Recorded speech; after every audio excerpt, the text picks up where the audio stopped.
Hello, today we will guide you through how to log in Tailscale. To get started, open your web browser and go to Google.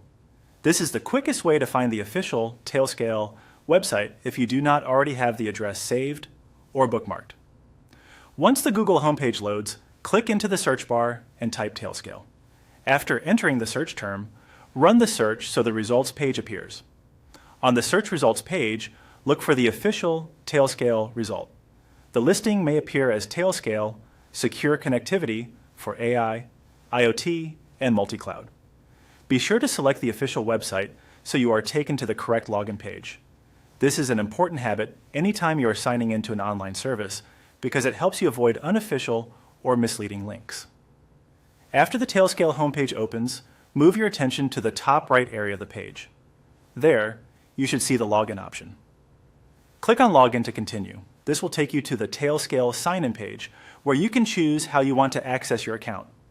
At the login screen, you may be asked to enter your email address. If that is the method you use for your account, type in your email address carefully and continue as prompted.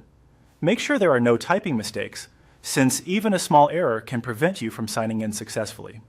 If you do not want to sign in with an email address, or if your account uses another sign-in method, select the option to sign in with another option. Tailscale may offer different authentication choices depending on how your account was set up. After clicking that option, simply follow the on-screen instructions to complete the login process. The exact prompts may vary, so take your time and read each screen before moving forward. As a helpful tip, if the login page does not load right away, refresh the page or confirm that your internet connection is stable. And if you are using the wrong sign-in method by mistake, you can usually go back and choose a different option without starting over completely. Once you finish the on-screen sign-in steps, you should be logged into your Tailscale account and ready to continue. That's all it takes to log in to Tailscale.